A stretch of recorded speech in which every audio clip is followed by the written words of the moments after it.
jump in the stands? Oh, it was amazing. All the people around me, I felt like I was on top of the world for a second. Can you take us through the interception on Saturday, what you saw? How that happened? Yeah. So it was third and super long. So I was thinking, okay, back up. They're either going to have to go for the sticks or they're going to try a little screen or draw, something like that. So I got into my drop, and then I turned and was just looking at the quarterback. And number one, their best receiver, was right in front of me. So I was just gravitating towards him and reading the quarterback's eyes, and he overthrew it. And I caught it, and I was just like, oh, I gotta go. Everybody was telling me I could have cut back, but if you look at it, like, the dude had an angle on me. And I was trying to stiff on him, but he dove and got my legs and couldn't stay up. But yeah, I would like say I'm like too slow. All right, bro, whatever you think. The only person faster than me, I looked at our speeds. The only person faster than me on Saturday was Avion Terrell. So I ran almost 21 miles an hour for everyone who says I'm slow.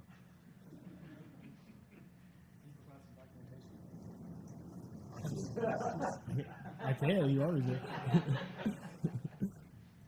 is it like to see two freshmen, Barnes and Parker, just looking so comfortable out there and like the best players in the field at the time? I mean, it's awesome. It gives a testament to our coaches' recruiting, and then also the future of Clemson, that we're in good hands with the people coming in this next recruiting class and the people that are here now. And playing next to them was awesome. I mean, lining up to those guys, knowing they can step in and play no matter what and succeed and perform is awesome and a great feeling for us. I assume same stuff you saw during camp from those two. Oh, yeah. Yeah, I've been seeing it since I got here in January. So. What does Will bring to that spot when he's on the field? He's physical, like extremely physical. You can see it in practice, and he's fast. Like, I remember when we were practicing at the Orange Bowl, he was working scout team receiver against us because I'm not sure why, but and he was like flashing on offense. I know he was recruited as a offensive player as well, and he was making some plays. I was like, oh, who is this kid? He looked like Bronny James Jr. or LeBron Jr. But yeah, that dude is fast and physical, and I'm really happy with how he's performed and happy that he's my teammate.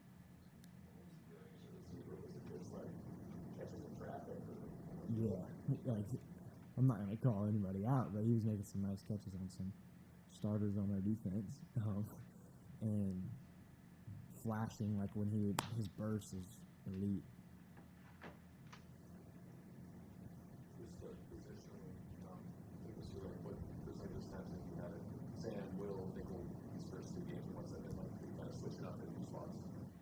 I don't know the exact percentages. I'd probably say it's pretty even across the board. But I love being interchangeable.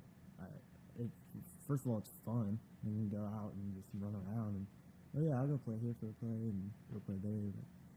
And I just think it adds value to the defense and can help. It helps me understand the scheme. And then, along with Coach West, it can help him. He can trust me, knowing that I know multiple positions, which is the biggest thing, the mental aspect of it. Does it feel like y'all are going to have a really physical edge this week against this team that is sort of built to run the ball and set the edges? Like that? Yeah, I mean, we know Florida State's a very good team, and we're going to have to bring our A game for sure. But physically, yeah, we're going to have to bring it, which I know that we will. We're going to get everything we got. What's the challenges as a defender trying to contain a quarterback like Jordan Travis? You have to approach every tackle like an open field tackle. Even if he's in a phone booth, it's still going to be difficult to tackle him. So you got to break down and understand your leverage and where your help is coming from. And swarm to the ball, which is what we preach every day in practice. So. What's it like matching up with 6'7" receiver? I don't know if you did last year, but I'm just curious what you think about just watching him, how he's able to just sort of tower over people and create space that way. Yeah, I didn't play on defense at all. I played on special teams last year against Florida State, but they got an elite receiving core over there, so we're gonna have to bring our A game for sure. And Johnny Wilson is a very good player on film, and that's elite size, so we're gonna have to bring it for sure. But I know we'll be ready. Wes was in there earlier saying he felt like y'all had taken a step forward each game in terms of like the intensity, relentlessness that he wants, and it was best it's been all season. I think you feel that. Okay. Oh yeah, for sure. Just in practice, we've been preaching like we got to take it a step further.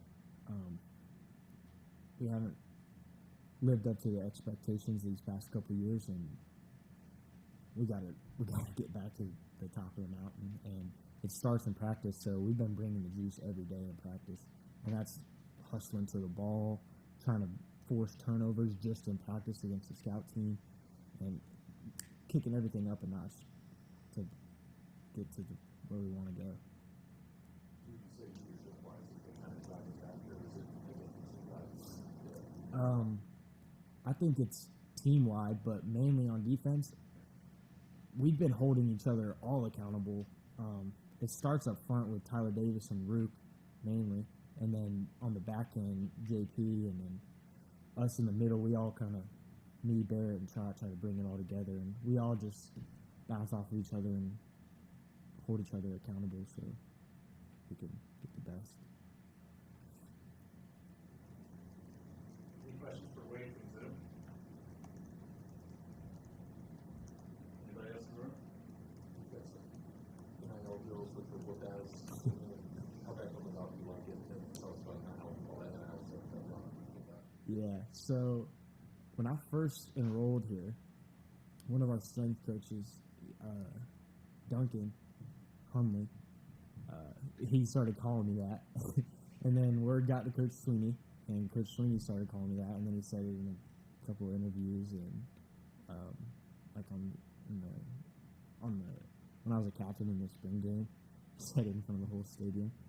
And so my dad and my uncle started just making mock-ups, and they weren't like very professional looking, but we had an idea, and we had hats and some shirts made, and I saw Will Shipley has merch with Tiger Town Graphics, so I was just like, whatever, I'm gonna shoot my shot. So I DM'd them on Instagram, and they answered back in a couple days, and I went and met with Chris Bandy to go over. I gave him all of our prototypes, and he took it from there, and like now my shirt's in the stores, and that it looks really nice. Y'all should go buy some, by the way.